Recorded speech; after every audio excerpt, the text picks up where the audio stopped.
Saif Zainul ആബ്ദീനിലേക്ക്. Saif, മുസ്ലിം കമ്മ്യൂണിറ്റിയിൽ ജമാഅത്തെ ഇസ്ലാമി അടക്കമുള്ള ഏറെക്കുറെ സംഘടനകളെല്ലാം CPM-മായി അകന്നു നിൽക്കുന്ന ഒരു പശ്ചാത്തലത്തിൽ മറ്റൊരു നിർണായക തെരഞ്ഞെടുപ്പ് മുഖത്ത് SDPI പോലെയുള്ള ഒരു സംഘടന CPM-ന് പിന്തുണ പ്രഖ്യാപിക്കുമ്പോൾ അത് വേണ്ട എന്ന് പറയാൻ കഴിയുന്ന ഒരു അവസ്ഥയിലല്ല CPM.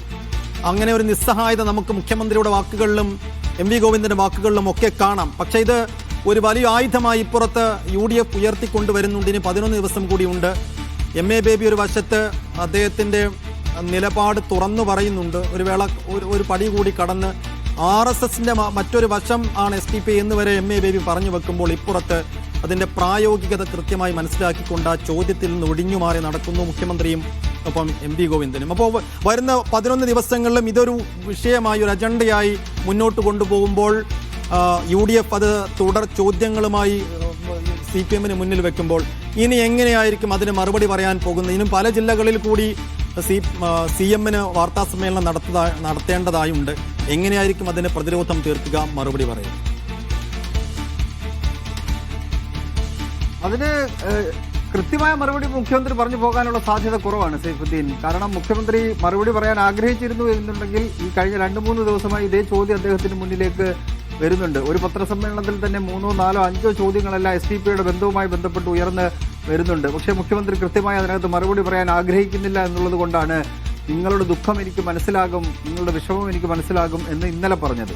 ഇന്ന് കുറച്ചുകൂടി കടുത്ത് പറയുന്നുണ്ട്, ഇദ്ദേഹത്തിന് വേറെന്തോ കുഴപ്പമാണ്, അത് ഞാൻ പരിഹരിക്കേണ്ടതല്ല, നിങ്ങൾ പത്രസമ്മേളനം അലങ്കോലമാക്കാൻ വന്നതാണ് തുടങ്ങിയ ചോദ്യങ്ങൾ ഉന്നയിച്ചുകൊണ്ട് ആ ചോദ്യത്തിൽ നിന്ന് മുഖ്യമന്ത്രി സ്കിപ്പ് ചെയ്ത് പോകുന്നത്. അത് മറുപടി പറയാൻ ആഗ്രഹമുണ്ട് എന്നുണ്ടെങ്കിൽ പിണറായി വിജയൻ അതിനകത്ത് കൃത്യമായ മറുപടി പറഞ്ഞ് പോയനെ.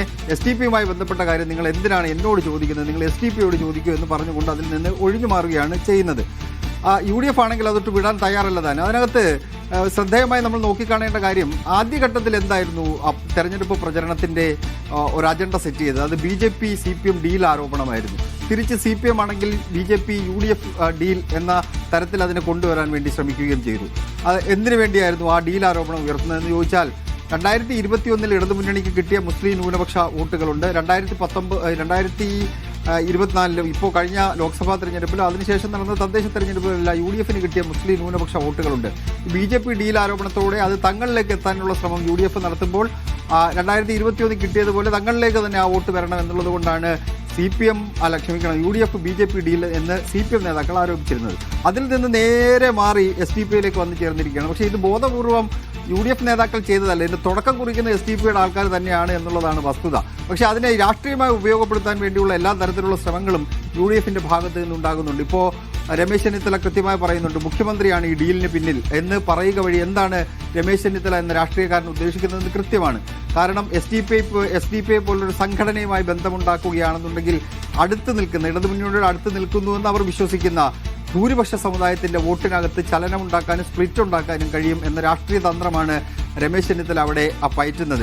അതുകൊണ്ടാണ് BJP ഡീൽ ആരോപണത്തിൽ നിന്ന് മാറി നേരെ തെന്നുമാറി SDPI ഡീൽ ആരോപണത്തിലേക്ക് വരികയും അവിടെ ഭൂരിപക്ഷ വോട്ടിലൊരു വിള്ളലുണ്ടാക്കാൻ വേണ്ടിയുള്ള നീക്കങ്ങൾ നടത്തുകയും ചെയ്യുന്നുണ്ട്. അത് മനസ്സിലാക്കിക്കൊണ്ടാണ് മുഖ്യമന്ത്രിയും പാർട്ടി സംസ്ഥാന സെക്രട്ടറിയും CPIയുടെ സംസ്ഥാന സെക്രട്ടറിയും എല്ലാം ഈ ചോദ്യത്തിന് മറുപടി പറയാതെ സ്കിപ്പ് ചെയ്ത് പോകുന്നത്. പക്ഷേ MA ബേബിക്ക് ജനറൽ സെക്രട്ടറി എന്ന നിലയിൽ അദ്ദേഹത്തിന് മറുപടി പറഞ്ഞു പോകേണ്ടതുണ്ട്. കാരണം അദ്ദേഹം ഇവിടെ മാത്രമല്ല, അദ്ദേഹത്തിന് തമിഴ്നാട്ടിൽ പോയി പ്രചരണം നടത്തണം, മറ്റ് സംസ്ഥാനങ്ങളിലേക്ക് പോയി പ്രചരണം നടത്തണം. അപ്പോൾ സ്വാഭാവികമായിട്ട് SDPI പിന്തുണ എന്ന് പറയുമ്പോൾ നോർത്ത് ഇന്ത്യയിലേക്കൊക്കെ പോവുകയാണെന്നുണ്ടെങ്കിൽ, ഇപ്പോൾ ബംഗാളിലേക്കൊക്കെ പോകുമ്പോൾ സ്വാഭാവികമായിട്ട് അതൊരു മറ്റൊരു തരത്തിൽ വ്യാഖ്യാനിക്കപ്പെടേണ്ട എന്നുള്ളത് കൊണ്ട് ജനറൽ സെക്രട്ടറി എന്ന നിലയിൽ MA ബേബിക്ക് മറുപടി പറഞ്ഞു പോകേണ്ടതുണ്ട്. അതുകൊണ്ടാണ് കൃത്യമായ മറുപടി അദ്ദേഹത്തിൻ്റെ ഭാഗത്ത് നിന്ന് ഉണ്ടാകുന്നത്.